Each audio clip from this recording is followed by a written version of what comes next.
What is up guys, Andy Forest Team Runner here. Welcome back to another video, and today I'm giving you guys my first impressions of the Nike STREAKFLY.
There we go, 45 minutes done and dusted in the new Nike STREAKFLY. Moderate run today on the cards, just coming back to fitness myself, testing the calf out there today, and what a great shoe to go out there and test things with. Ultimately, I did go off a little bit too fast, but managed to rein it in slightly and have a great run out there. Excited to share my thoughts of this shoe with you guys today. And of course, with all first impressions, it's all about that technical overview. So we'll go through that first, and then I'll share with you what my thoughts are and answer a few questions that I'm sure you guys are going to have over this shoe. So if you're excited for today, make sure you give it a like, share it with your friends, subscribe to the channel for weekly running content. We'll start with the tech.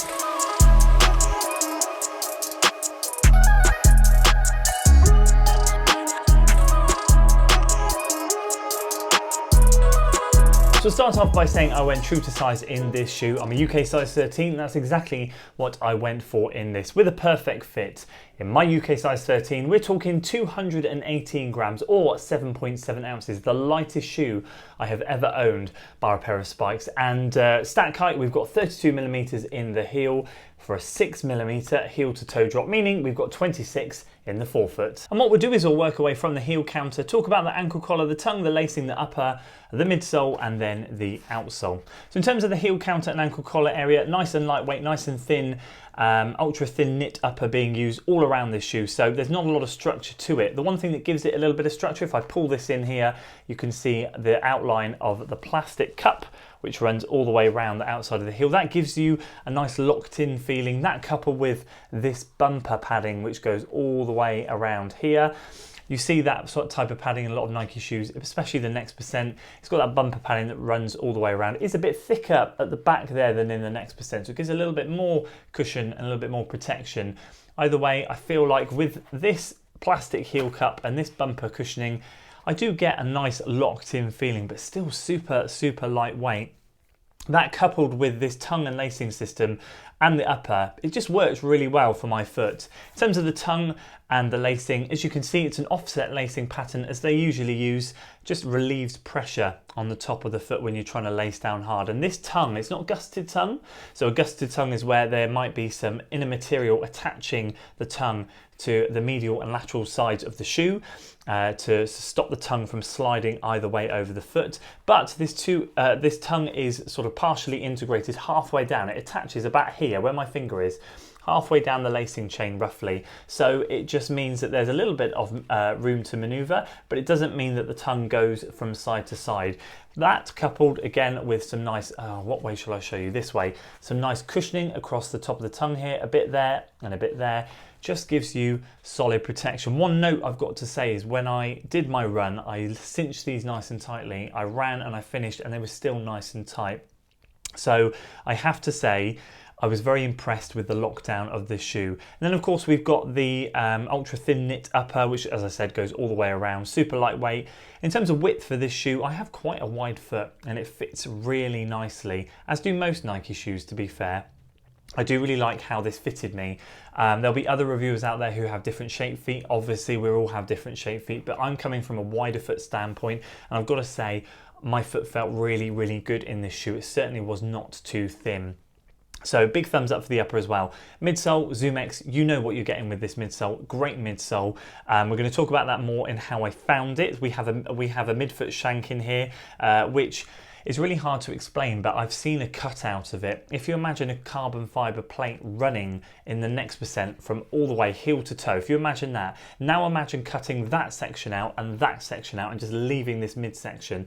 That's kind of what it looks like in there. It's just to shore up and give you a bit more stability, shore up the ZoomX midsole, because obviously this stuff is super, super soft and spongy. So a big thumbs up for that. And then of course the outsole, which covers this front half, kind of, I'm assuming, and then we've got a little bit on the back here, very similar to the next percent in terms of where they're putting this strategic rubber, but this is the main bulk of it at the front here. Again, there's a good chunk of it there and some good grip and good traction. I was out there on wet roads today, felt solid, felt secure, and yeah, I've got to give it a big thumbs up. So all I'm going to say is this is not going to stay white for too long.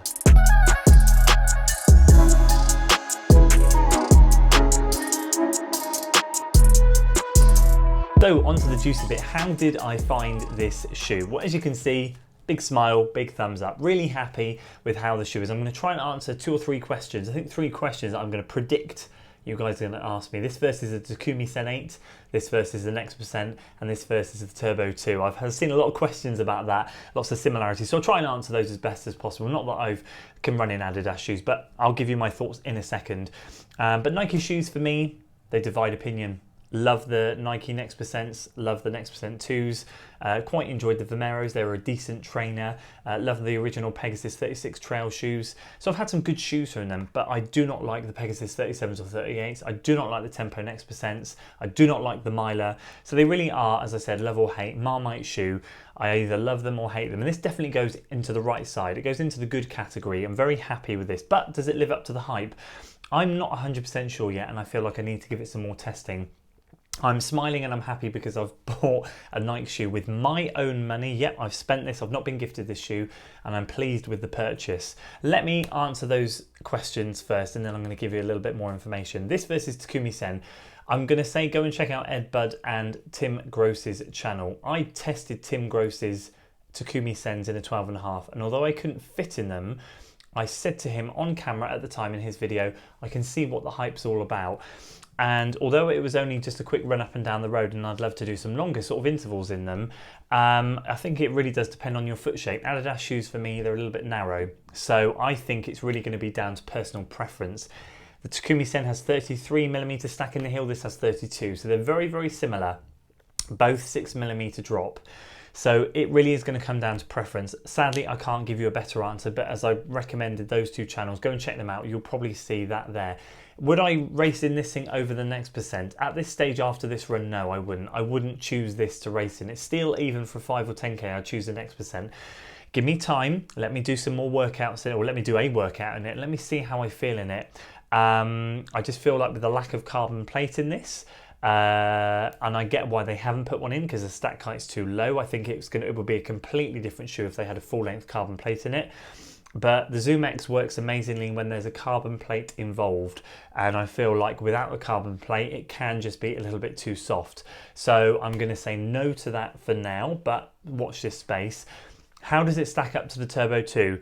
I think there are similarities, but there's one shoe that jumps out in my head as soon as I started running it. Within a mile I was like, New Balance Rebel version 2, New Balance Rebel version 2. That's what this shoe reminds me of. Super soft, super cushioned, lightweight speed shoe.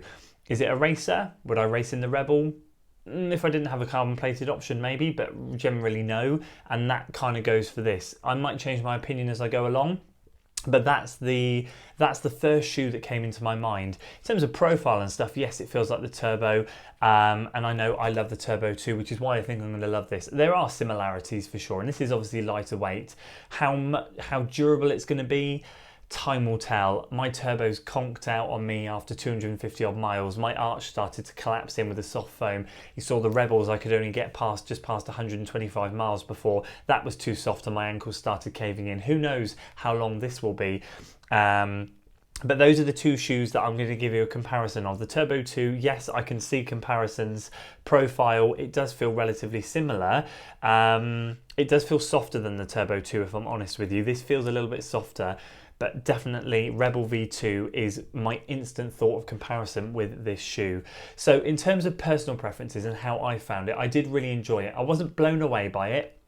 And I certainly wasn't thinking to myself straight away, I'm going to race in the shoe. Yes, this is a racer. My thoughts were, Rebel version 2, let me get a workout under my belt and let me get some more feedback to you guys. So I have now planned myself. I have a workout to do this week, a mini workout. I'm going to use this shoe now for that workout to get a little bit more feedback. I was going to do it on the trails, I'm going to do it on the roads, and I'm going to give this thing a really good test, a proper test, because I just feel like, although I was able to pick up the pace, it's definitely, if you're not going to use it for racing, it's going to be a workout shoe. Yes, I can do moderate runs in it, but I found myself running way too quick in this shoe. I wanted to run fast. I was running way too fast for what I should have been running. Having come back from injury, I was about 10 seconds a mile quicker than where I should have been. And it was fun. It was just a fun shoe to run in. But just because it's fun, does it mean it's amazing? No, but it also means that if I could give it a rating right now after that first run, 7.5 out of 10, I have a feeling that rating is going to creep up over time the more miles I put in it. I think what I'm trying to say is, great shoe, really enjoyed it, put a smile on my face, happy to spend the money, pleased that Nike are going in the right direction with this shoe. Is it a world beater? Is it revolutionary? Is it going to change the shoes that we all race in? I don't think so. I think a lot of people are going to be buying this for training, as a training partner for the next percent.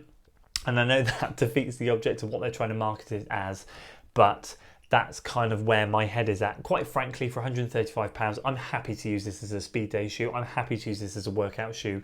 And already I'm thinking this is probably going to be one of my go-to speed day shoes now moving forwards. So those are my initial thoughts on the STREAKFLY. Bear with me, subscribe to the channel, make sure you tune in to the next video, or the next one after that, which is definitely going to be a workout in this shoe. I'm going to give it a really good test, and I'm going to give you a little bit more feedback on how I found it, because I really do think that's where it's going to come into its element. Now, I know this is a limited release. These are my thoughts. If you were able to get your hands on a pair, do let me know in the comments below if you have, and if you've had a chance to take them out. I'd love to hear your thoughts. For those of you who didn't get to grab a pair, I shouldn't worry too much. I'm pretty confident there's going to be another bigger release with a proper colorway coming. This feels like what they did with the Next Percent 2, where they did a drip feed release of the prototype colorway and then a massive one the following month. I think that's going to happen. So just sit tight, stay tuned. It's one worth waiting for. I'm giving it a thumbs up. I'm happy with it. I just don't think it's revolutionary.